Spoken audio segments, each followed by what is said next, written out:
Welcome back, viewers. Thank you for staying tuned.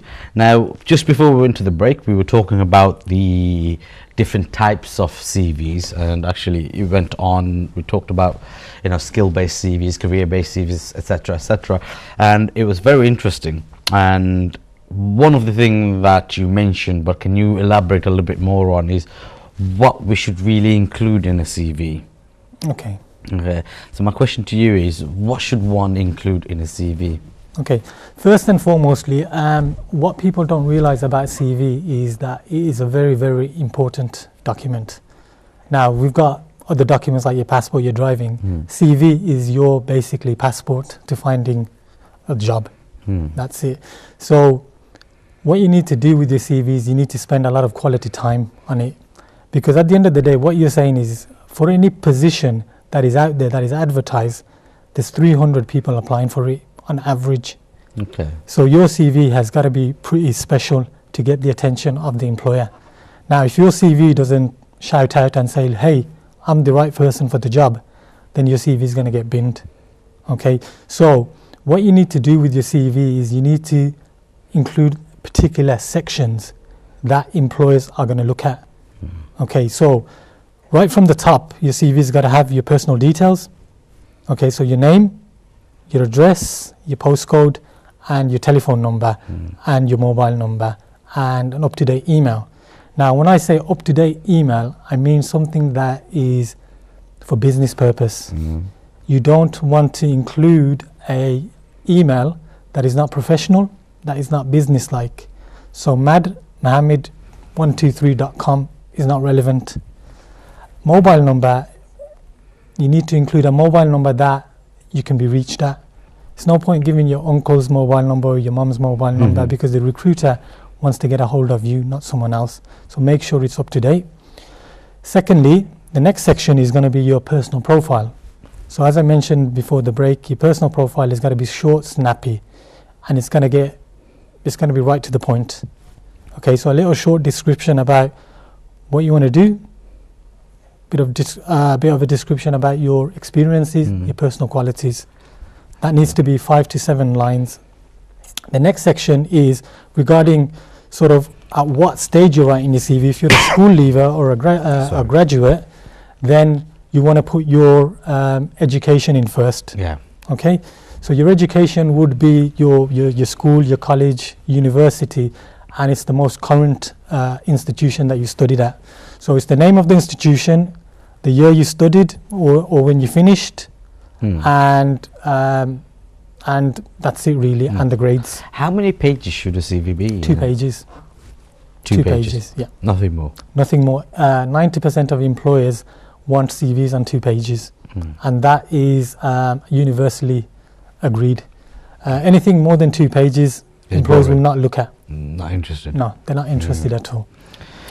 You mentioned something while we were on a break. A CV is a 30-second interview. What do you mean? Could you tell us a bit more about that? Yeah, a CV is basically what we're doing now is sort of similar to an interview situation. So a CV is a 30-second interview, meaning that you have 30 seconds to impress the employer or the potential employer that you've sent your CV to.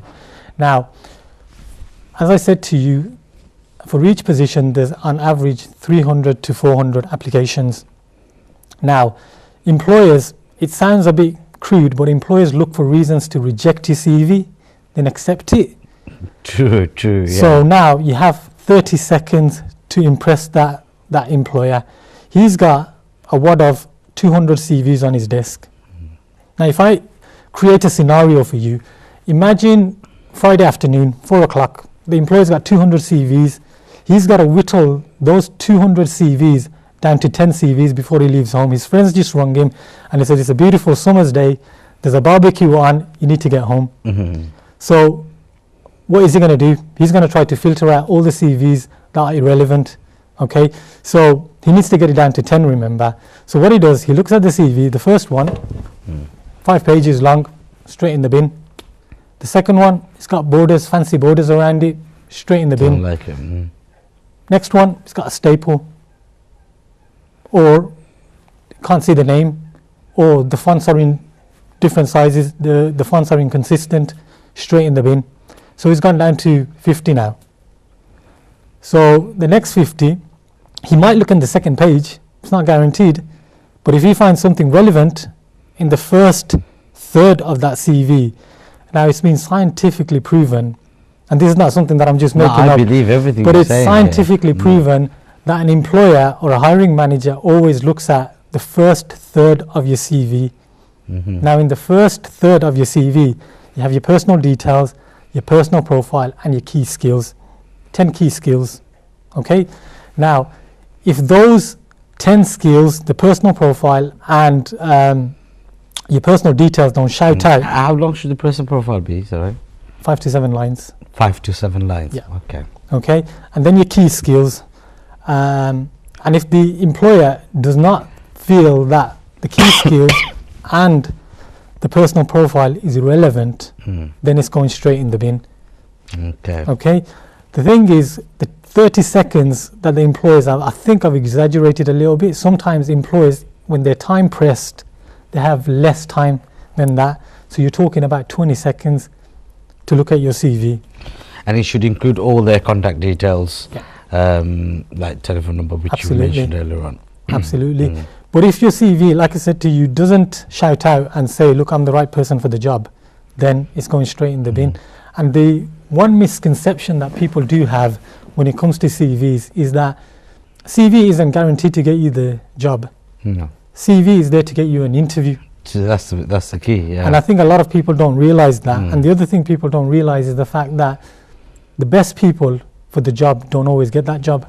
The people who write the best CV get the interview. I know. And that's the big difference. Now, once That's why just before the break I said, the way employers look at CVs, they just look at them and just throw them away, and some of the really good candidates are going. Yeah, just and because they've made one sort of like fatal mistake. They might have got their headline wrong, or they might have put curriculum vitae on a CV. Now, I ask, why would you put curriculum vitae on a CV? Everyone knows what a CV is. So instead of putting curriculum vitae on your CV, put your name there and put a title or something there instead of curriculum vitae, because you're just wasting space, which is irrelevant.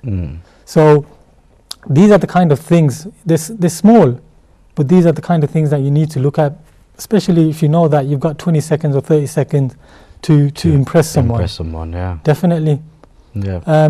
The other thing is, when you go to, say, a video shop, or you go into a bookstore, like Waterstones, for example, when you pick out a book, you always look at the headline, don't you? That's right. Okay.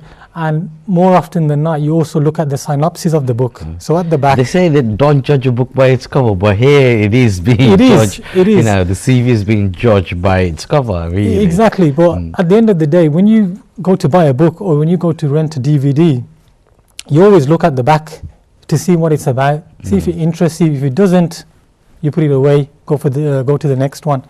The same principle applies to a CV. See, if your CV doesn't impress within that 20-30 seconds, it's going straight in the bin. Otherwise, if your CV is set out straight, if it's chronological, if it's got all the headings in the right places, then the employer is going to put that on the side and say, you know what, I'll look at the second page of that CV. And that's how they whittle 300 CVs down to 10 CVs to be interviewed. Yeah, no, interesting. What about falsifying information on a CV? See, we've all had a tendency to exaggerate a little bit on our CVs, just to give it that oomph, give it that, bit of interest. So when hiring managers see a CV, they think, yeah, this is the guy, this is the person I want for the CV. But even a little lie, a little white lie, I would say, you know what, stay away from it. Because a little lie turns into a big lie. And then you just start exaggerating over the whole CV, making up dates, confusing your job titles, adding things on that you didn't actually do in that job. So when it comes to the interview stage, they'll try to tally up these dates and make sure that these dates actually match. And if you get stuck, then you're going to look like a complete clown, basically. It's the same with your job description. If you've written on your CV something that you haven't done, and then the employer asks you at an interview stage, okay, tell me a bit about yourself. What did you do in that particular job?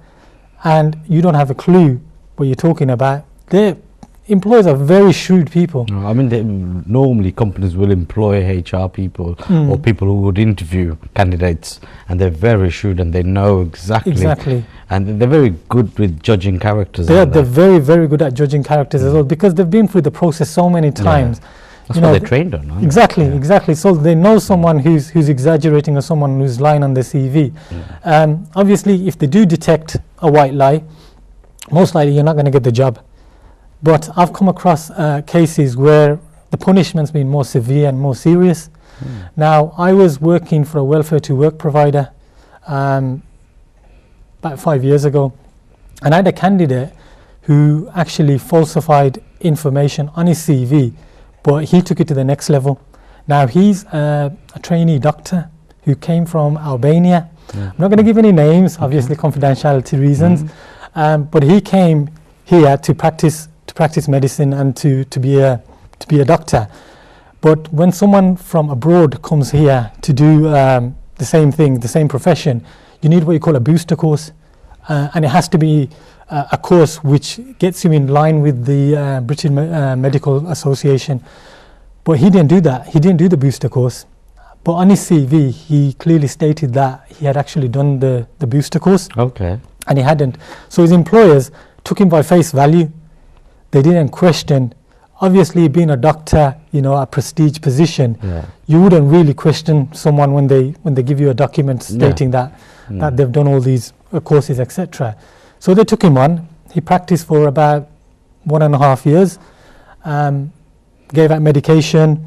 Sometime he actually took the role of the GP, and he gave out certain drugs and so forth, prescription drugs. And then something didn't make sense, and they kind of caught up with him, and they suspended him pending an investigation.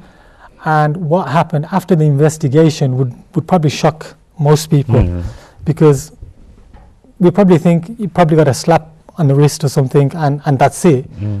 But he actually got 12-month imprisonment for falsifying the information on the CV.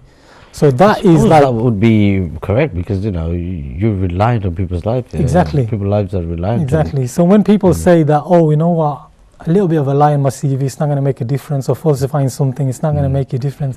You're right. It can be quite dangerous. Can be quite dangerous and can be quite consequential. But the difference between a CV and an application form is, an application form is a legal document, one that you sign for. So if the application asks you about your medical history and you don't actually declare what your medical history is, and then later on it finds out that you've got asthma or diabetes or whatever it is, something happens, that you're responsible for that because you've not declared it or you mentioned it on your application. But a CV isn't a legal document because you're not signing nothing away. So I think that's why people think, okay, it's all right for me to put something on there and I can get away with it. Okay, no problem. Thank you very much for that. We've just come to the time for break, and you've just finished at the right time. Okay, viewers, we've come to break again. So please stay tuned and see you after the break.